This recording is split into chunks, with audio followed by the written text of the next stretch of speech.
The situation at the front remains difficult. There were 125 combat engagements over the past day. More than 50 of them took place in the Pokrovsk Direction. The enemy is increasing the number of assaults and trying to occupy positions in high-rise buildings to gain commanding heights. Our war correspondent Vladislav Krulov has more updates from the front. He has the latest information. So Vlad, welcome. The floor is yours. Hello, Tatiana. In the east, the situation is one of the most difficult along the entire front line. Right now, here in Kramatorsk, where we are, drones are striking the city and explosions are being heard.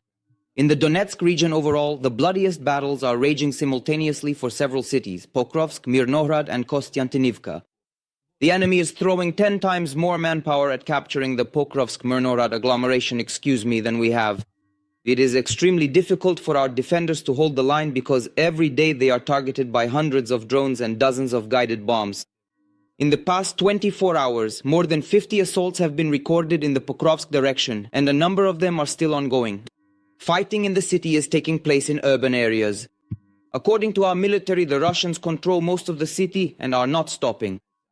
There are close-quarter street firefights in the city. The Russians are trying to entrench themselves in high-rise buildings.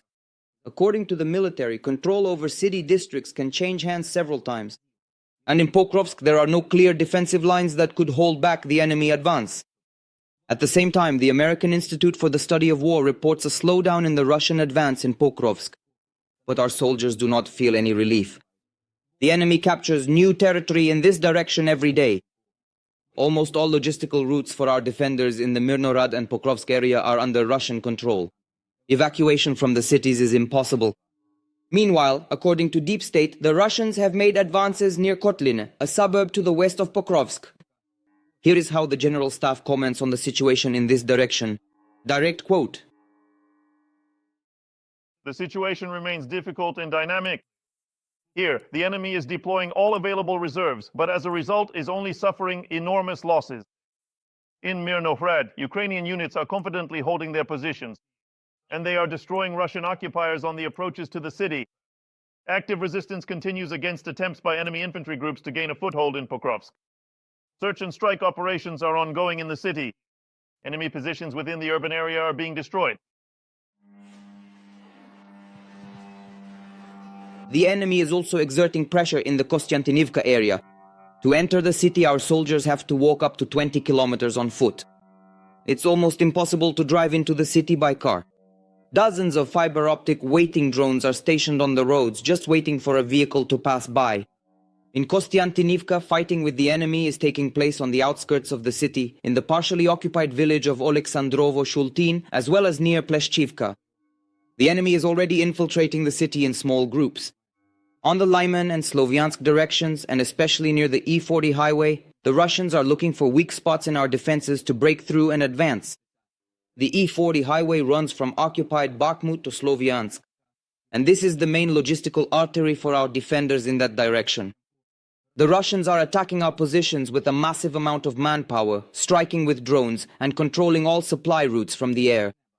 So on the Slovyansk direction, our scouts have plenty of work to do, and every day they eliminate dozens of Russians who move in small groups and infiltrate our rear. How those who direct our artillery and FPV drones at the Russians train, more on that in our report. Also, as is now tradition, the report will include a fundraiser for the needs of the scouts from the 30th Brigade. Our defenders are in great need of Mavics because drones are expendable. So I urge you, please donate so that there will be more good Russians.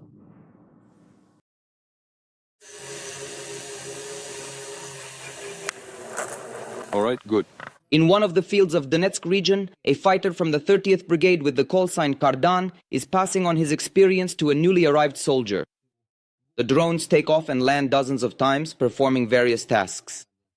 Fly up to those towers if you can. Yes. Get your bearings so you have your marks, and then take off. Kardan himself has been at war for 9 years now. The whole time he was a driver. But this summer, he transferred to reconnaissance and within a few months became one of the best pilots. That's why he's now training his comrades. Reconnaissance training is so that when he takes off, as soon as the drone lifts off, he gets his bearings on the terrain, marks his reference point for takeoff, flies out, completes his reconnaissance, and then returns using those landmarks, finds his position, and lands. Visual contact is the most important thing in the work of scouts, since drones fly both during the day and at night. Exclusively by referencing the terrain and landmarks without using GPS. Visually, yes. We teach so that there are reference points to the terrain, a plan of landmarks. We take a landmark so that we can see it both in night footage or during flight and during the day as well. And so we can easily bring the drone back during our work. Pilots practice different maneuvers, taking off into the sky in various weather conditions. All this is done so that at combat positions we can successfully guide our neighboring units without losing the drone in the process. Yes, we provide full guidance. Roughly speaking, we are the eyes of the infantry and the artillery. If the battery is running low, we transmit the image so that another drone, another team can lock onto it right away. We show them. Right here, they flew in, found everything. We fly out to change the battery. They fly in and keep working so that the video feed is continuous. After one soldier finishes practicing maneuvers, another begins his training. He used to fly with me before, but over time he got a bit rusty because he was in rehabilitation for quite a while. Now, I'm carefully repeating all these specific movements for muscle memory so that I can remember them more effectively. This process helps reinforce the actions and ensures they become second nature again.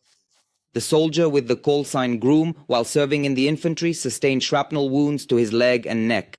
And now he dreams of returning to the front line as soon as possible to take revenge on the Rashists. So that they feel what we felt sitting in those cramped holes, just as we did. In other words, I have a huge desire, I hope. Everything will work out. So on the contrary, did this give you even more drive? It motivated me even more, of course, because I think their numbers are absolutely endless.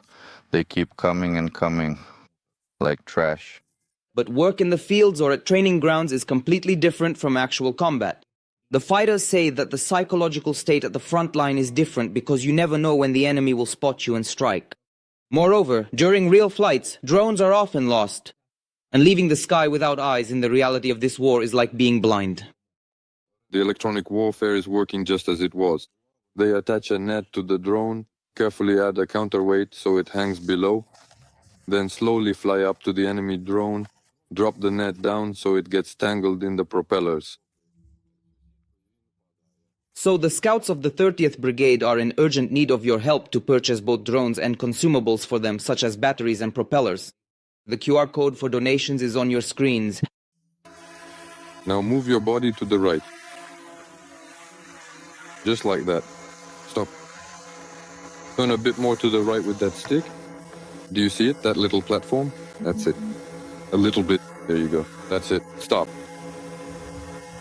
The fighters fly for several hours, draining more than one battery. And all this is to make their hand movements automatic.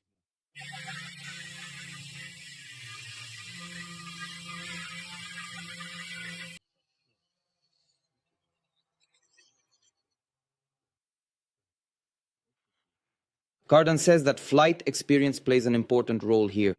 The more experience you have, the better and more precise your targeting of the enemy.